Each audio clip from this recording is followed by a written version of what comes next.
کے معنی یہ ہے تو فتویٰ کوئی لگا ہی نہیں سکے گا. ہے یاسین؟ فتویٰ کیوں لگتا ہے؟ مت ہی نہیں مانو. ہم اردو میں بول رہے ہیں اللہ میں بابا فرید کے رنگ میں رنگ دے، رنگ میں رنگ ہے، ان جیسی ہمیں مشابہت عطا کرتے، ان جیسا ہمیں حوصلہ عطا کرتے، ان جیسا ہمیں صبر عطا کرتے، ان جیسی ہمیں نیت عطا کرتے، ان جیسی ہمیں عبادت عطا کرتے. یہ رنگنے کا معنی ہے کیا ہے؟ ٹھیک ہے. پھر کوئی فتویٰ لگائے گا تو پھر پتہ چلے گا، وہ لکھ بھی لے. جی سرکار. تو اس وجہ سے صوفیہ کرام کی زبان پہ یہ رنگ کا لفظ آیا. کیا؟ اور یہ کس کی زبان پہ آیا؟ میر خسرو رحمت اللہ علیہ کی. آج رنگ. ٹھیک ہے. وہ کیوں کہ میرا پیر میرے گھر آ رہا ہے، کیا آ رہا ہے؟ اور مجھے اپنے رنگ سے رنگ دے گا، کہ مجھے نواز دے گا. جو اس کے پاس اللہ کے خزانے وہ مجھے عطا کرے گا. اس خوشی میں اس نے پڑھا تھا. کیا پڑھا تھا؟ سمجھ گئے؟ جب اس کی تفسیر کریں گے تو اس نے کیوں پڑھا تھا. ٹھیک ہے. پھر ہمیں پتہ چلے گا کہ صوفیہ اکرام کی زبان کو سمجھنے کے لیے قرآن حدیث کے الفاظوں کو سمجھنا لازم ہے. جب ہم قرآن حدیث سے ان الفاظوں کے معنی تصوفی طور پہ نکالیں گے تو پھر ہم انہیں علمی طور پہ بیان کریں گے تو لوگ سمجھ جائیں گے. ہر آدمی تصوف کو ڈائریکٹ نہیں سمجھ سکتا. ٹھیک ہے. جب تصوف کو ہر آدمی ڈائریکٹ نہیں سمجھ سکتا تو ہمیں علمی زمرے میں لا کر تصوف کو سمجھانا پڑے گا پبلک کو کہ اس کا مطلب یہ ہے کہ ہم اگلے کی مشابہت کو اپنی مشابہت یعنی کہ اپنانا چاہتے ہیں، اس کے رنگ میں اپنے آپ کو ڈالنا چاہتے ہیں. اسی لیے کہتے ہیں کہ جب تک تو کسی کا ہوتا نہیں ہے کوئی تیرا بھی نہیں ہوتا. تو یہ رنگ ہے. کیا ہے؟ یہ چیزیں جاننے کے لیے جو صوفیہ کرام کے پاس آتے ہیں کہ یہ جو تم ہٹ کے حرکتیں کرتے ہو، ٹھیک ہے، جو قرآن حدیث سے نہیں ہمیں ملتی، ٹھیک ہے، ان کی تفسیر ہمیں سمجھاؤ. تو تم لوگوں نے نکالی ہے نا یہ ساری رسمیں. جب تم لوگوں نے نکالی ہے ساری رسمیں تو تم لوگ پڑھے لکھے دیندار ہو. جب تم لوگ دیندار ہو تو ہمیں دینی حساب سے اس کے معنی اور مفہوم اور اس کا خلاصہ اور اس کا مقصد بیان کرو تاکہ ہمیں علم ہو جائے کہ صوفیہ اکرام معرفت میں کیا مانگ رہے ہوتے ہیں. اور جب ہمیں پتہ چل جائے گا کہ معرفت میں ہم یہ مانگ رہے ہیں تو ہم عوام سے بات کر سکیں گے کہ ہم دین سے ہٹ کے کوئی تصور رکھتے ہی نہیں ہیں. ٹھیک ہے. مگر ہمارے الفاظ ایسے ہوتے ہیں کہ ہر آدمی ان الفاظوں کی گہرائی میں جا کر دین سے نہیں سیکھتا، وہ ہمارے ہی الفاظ لے کر آگے پہنچانا شروع کر دیتا ہے جبکہ ہم نے اسے دین کے حوالے سے بتایا ہی نہیں کچھ. جب اس نے ہمارے الفاظوں سے دین سیکھا ہی نہیں ہے تو وہ ہمارے الفاظ آگے کیسے بھیج رہا ہے.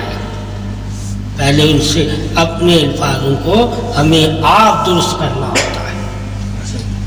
جب صوفیہ کرام اپنے الفاظوں کو آپ درست کریں گے تو لوگوں کو رائے نہیں ملے گی اپنی کہ ہم اس الفاظوں پہ کوئی رائے دیں کہ فلاں نے اس لیے کہا ہوگا ایسا. تو اس نے اپنی رائے خود دے دی. جب ہم نے صوفی سے رائے نہیں پوچھی تو اگلے مرید نے اپنی رائے کے ساتھ سے پبلک کو وہ قصہ سنا دیا. اور جب پبلک کے پاس وہ قصہ گیا انہوں نے کہا یہ صوفیوں کے قصے اور کہانیاں ہوتی ہیں، ان میں کوئی حقیقت نہیں ہے، یہ تو صرف دل بہلانے کے لیے ہوتی ہے. سمجھ گئے؟ تو یہ قصے اور کہانیاں صرف دل بہلانے کے لیے پبلک سن رہی ہوتی ہے. اور جب انہیں بتائیں گے یہ دل بہلانے نہیں، یہ دل میں ڈالنے کے لیے تھی کہ اس کو دل میں رکھ لو، دل روشن ہو جائے گا۔ تم اسے دل بہلانے کے لیے کھلونا سمجھ کے، قصے اور کہانیاں سمجھ کے اس سے صرف ایک دوسرے کو کہانیاں سنا کے دل بہلا رہے ہو، یہ تو شاعروں والا کام ہو گیا۔ جیسے ہی رانجھے کی کتاب پڑھی ان لوگوں نے دل بہلا لیا، ٹھیک ہے۔ اسی طرح صوفیہ کرام کی حکایتیں پڑھی، لوگوں نے دل بہلا لیا، ٹھیک ہے۔ یہ وجہ تو پہلے لوگ دل بہلانے کے لیے، جیسے آج کے لوگ دل بہلانے کے لیے کیا ڈرامے پیش کرتے ہیں، کیا کرتے ہیں؟ پہلے پبلک کے پاس سکرینیں نہیں ہوتی تھی تو گاؤں دیہاتوں لوگ جو ہے یہ قصے کہانیاں سنا کے آپس میں دل بہلا کے قریب ہوتے تھے۔ تو یہ صوفیاء کرام کی قصے کہانیاں اصل میں ایک دوسرے کو قریب کرنے کے لیے سنائی جاتی ہیں۔ جب وہ قریب ہو جائیں گے تو پھر ان کہانیوں کے بارے میں پوچھیں گے کہ یہ کہانی آپ نے کیوں لکھی تھی۔ تو وہ جب پوچھیں گے صوفیاء کو کہ یہ حکایت آپ نے کیوں لکھی، وہ بھی تمہیں بتائیں گے کہ فلاں جگہ سے ہمارا گزر ہو رہا تھا تو ہم نے ایسا دیکھا، ہم دیکھ کے حیران ہوئے، وہی ہم نے اپنی کتابوں میں لکھا۔ تو یہ سفر ہے، کیا ہے؟ سفر۔ یہ ہمارے سفر کی حقائق ہے کہ ہم نے سفر میں یہ دیکھا اور ہمارے ساتھ سفر میں یہ ہوا اور ہم نے ایسا پایا اپنی زندگی کے سفر میں۔ وہ صوفیاء کرام اپنی زندگی کے سفر کو کتابی شکل دیتے ہیں جسے ہم قصے اور کہانیاں کہہ دیتے ہیں، ٹھیک ہے۔ وہ تو اپنی زندگی کو کتاب بنا دیں کہ ہماری زندگی کے بارے میں اگر جاننا تو یہ حقائق پڑھ لینا، یہ ہماری لکھی ہوئی ہے، ٹھیک ہے۔ تو ہر بزرگ اپنی زندگی کی کتاب لکھ رہا ہے۔ اب وہ اس کو نصیحت لے لو، اس کو قصے کہانیاں لے لو، اس کو سفر نامہ لے لو، اس کو عہد نامہ لے لو، اس کو فیض کہہ لو، اس کو کرامت کہہ دو، ٹھیک ہے۔ وہ تمہارے اوپر ہے، تم بزرگوں پہ جیسا گمان رکھو گے ویسا ہی ان کے الفاظوں کی تعریف کرو گے۔ اب تعریف تمہارے اوپر ہے کہ جب تمہارے پاس کسی بزرگ کی حقائق آئے تو اس بزرگ کو تم کتنا مانتے ہو، اس کی حقائق کو تم اتنا ہی سچ مان لو گے۔ تو تمہارے ایمان کو ترازو میں تول دیا اللہ نے، بزرگوں کے ترازو میں، کہ تم اپنے بڑوں کی قصے اور کہانیوں کو کیا اہمیت دیتے ہو، جبکہ دوسری قومیں اپنے بڑوں کے قصے اور کہانیوں کو اہمیت دیتے ہیں اور لوگوں میں وہ بیان کرتے رہتے ہیں تاکہ ہمارے بڑے زندہ رہیں۔ یہی تمہیں حکم تھا کہ تم بھی اپنے بڑوں کے قصے اور کہانیاں یعنی کہ حالات زندگی بیان کیا کرو، تاکہ جب ان کی حالات زندگی بیان کرو گے تو تم اپنی زندگی پر غور کر سکو گے کہ ہم زندگی کیسے گزار رہے ہیں۔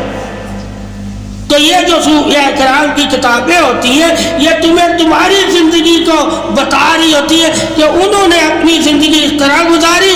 اگر تم بھی اللہ اور اللہ کے بندوں کو ماننے والے ہو تو تمہاری زندگی کیسے گزر رہی ہے۔ اپنی زندگی پر نظر رکھنے والا ہی دوسرے کی زندگی کو فالو کرتا ہے،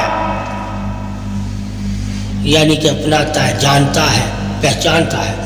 جس نے اپنی زندگی نہیں بنانی وہ دوسری کی زندگیوں پہ غور نہیں کرتے، کامیاب لوگوں کی زندگیوں پر، اور جنہوں نے اپنی زندگی کو بنانا ہوتا ہے وہ کامیاب لوگوں کی زندگی پر غور کرتے ہیں کہ یہ کیسے آگے بڑھے، ہم بھی وہی طریقے اپنائیں گے تو ہم بھی آگے بڑھ جائیں گے۔ تو یہ اپنائیت کے لیے انہوں نے زندگی کے قصے اور کہانیاں ہمیں لکھ کر دے دی گئی ہوتی ہے کہ کوئی نہ کوئی انسان ہماری زندگی کو اپنانے کی کوشش کرے تو اس کے لیے آسانی ہو، وہ ہماری کتابوں سے آسانی حاصل کر کے ہماری زندگی کو فالو کر سکتا ہے کہ ہم اللہ کے بندے کیسے بنے، ہمارے ساتھ دنیا نے کیا کیا، ہم کس طرح کے حالات گزارے، ہم نے کیا کیا حالاتوں میں دیکھا، اور ہم کن کن سفروں میں گئے اور کن کن لوگوں سے ملے، اور کون کون سے لوگ ہمارے دوست تھے اور کون کون سے ہمارے دشمن تھے، یہ سب ان کی کہانیوں میں آ جائے گا۔ تو زندگی اصل کہانی ہے۔ جس نے زندگی کو نہیں دیکھا، سمجھو اس نے کبھی کسی کی کہانی کو بھی نہیں